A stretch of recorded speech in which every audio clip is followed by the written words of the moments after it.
obviously that's a compliment towards Tefel spawning in the top right, in the top, excuse me, as the green Zerg player, playing for Team Dignitas.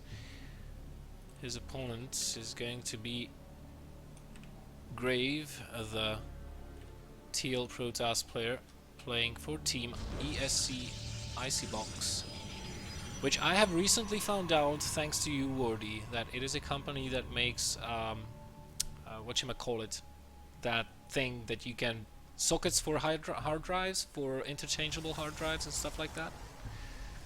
But I have no idea what's going on.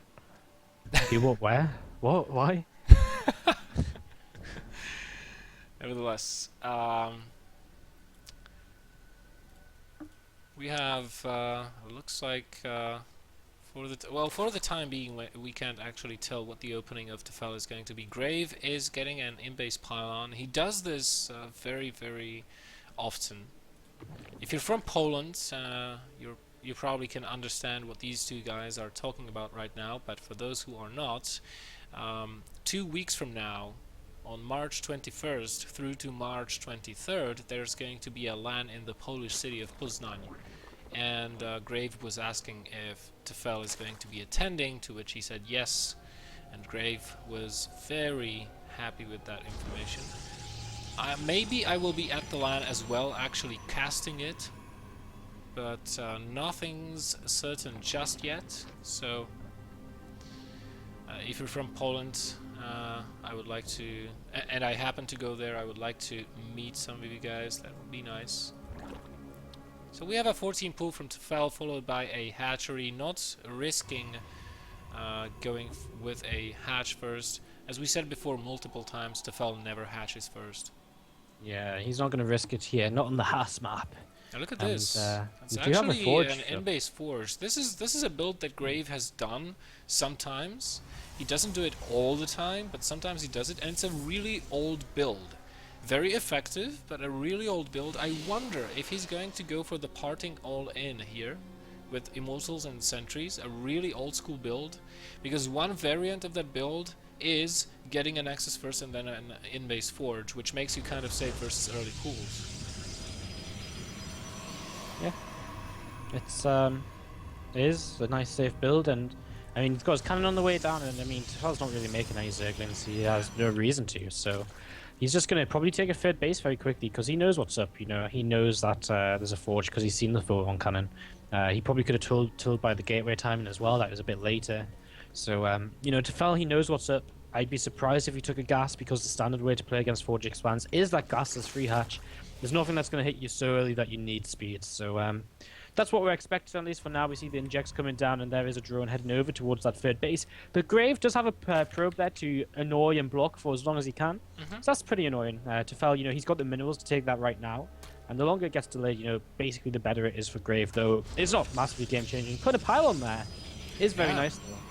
That's nice. He probably suspects that Tefel has not taken any gases, and he, you know, knowing Tefel's style, no units before 10-minute mark or something to that effect, he probably knows that he hasn't taken any gases and he does not have any units out to be able to attack that pylon.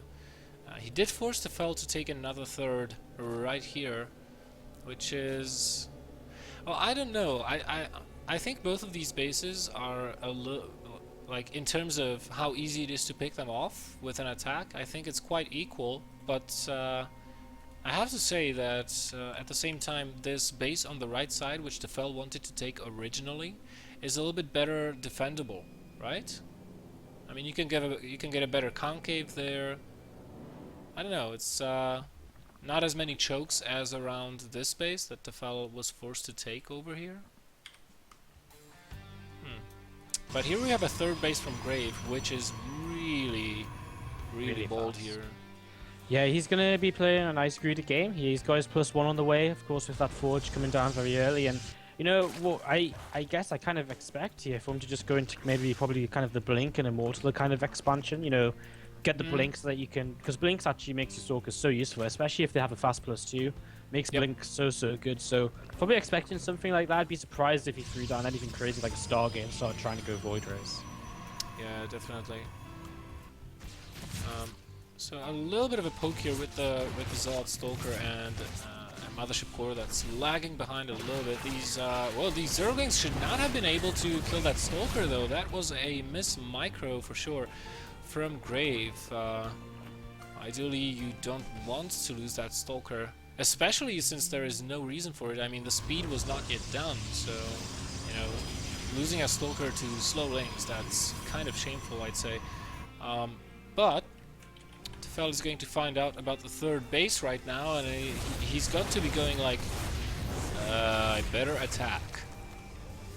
Yeah, I mean, you know, he's got one of two options: better attack and start denying it. But I don't think he will, because he's continuing to make drones. What he is doing, he's putting down his Hydralisk there, and he's just going to start building units here. There's that Twilight Council about to finish up for GraVe. More gateways coming down as well, and there is Blink. So You know, GraVe powering up this 3 bases at the moment. yeah, but I mean, what Tefel could do here, if he does not go for an attack, he could go for a very fast hive and do a Viper timing, but that works best if your opponent is going Colossus, which is not what GraVe is doing. He doesn't even have a Robo down yet. He's just getting the Blink and +2, as you said, and he might be going for a heavy gateway timing over 3 bases. Yeah, definitely. And it's going to be hard to... It's going to be difficult a little bit for Tefel if he does not start getting units, which he finally is, as Roach Hydra appears in the production tab. Yeah, we'll see if GraVe. I mean, he's going up to a lot of gateways now. This is what he's adding 3 more to what he's already 6. He's going up to 9, which isn't a crazy amount. That's +2 starting. So that's 2 +2 more going starting. down. Okay, this 2 is more gateways this going down. This definitely is a very potent timing of 3 bases. This makes it so strong. I actually saw a very similar build coming out of Hearthstone, doing DSCL 2013 finals versus Red on what was the map, the broken up map that Protoss complained so much about, that they remade later on into 2 spawns only. Star Station. Star Station, yeah, I knew it was some kind of a station. This is actually really powerful, but I mean, Tefel attacks here before GraVe is really ready, and you know, he doesn't have splash damage, which is one of the best ways to deal with Hydralisk. Without his +2 being ready, you know, part of his kind of powerhouse of the Protoss army isn't actually ready just yet. So, throw on overcharges, yeah, do good force damage, fields, nice man. blink forward. Yeah, definitely. GraVe's holding on well, getting some Zealots in here to tank, and Tefel is turned away for now. And he has to just back off, and honestly, I think that went well for GraVe. And Yep. when +2 finishes, you know, the next fight is going to go even better for him if he waits that long, but he's actually pushing forward a lot faster here. Going to get himself a Hydralisk. yeah, he is. The lanes are trying to come in, and you know, with this many gateways, GraVe can actually start warping in mass Zealots once he's got no gas to continue warping in Stalkers. But he should be pushing right now. He should be looking for a trade, because the longer he waits, the weaker his army will become. Hydralisks add a lot DPS to this army. By the way, the patch is live on EU right now, so the Hydras, you know, are really strong. Yeah. Force fields here aren't, well, they're a bit questionable, and GraVe is starting to lose quite a bit, and Tefel continues to tack on forward, and I mean, is GraVe going to have enough? He's warping in some more Stalkers here. Again, they have Blink, they've got +2. The Hydras are starting to wither in numbers, so GraVe They're continues naked. to hold on. They just have +1 armor, but they have no attack upgrades. But I just don't know if GraVe is just going to lose because of sheer numbers. I mean, I he's think having so. to rewarp in sentries. He doesn't have that many force fields, and now Tefel's in a great position on this 3rd base. And GraVe has to fight because he has to defend his base. Yeah, I think Tefel is in a very good position here right now. The force fields are running out slowly but surely here for GraVe. Good concave by Tefel, as well as he is just constantly producing and rallying units forward. I think you're right, Wardy. I think Tefel will be able to overpower the Protoss player just by having more numbers of units in his army than the Protoss player. The army supply right now is 80 to 24.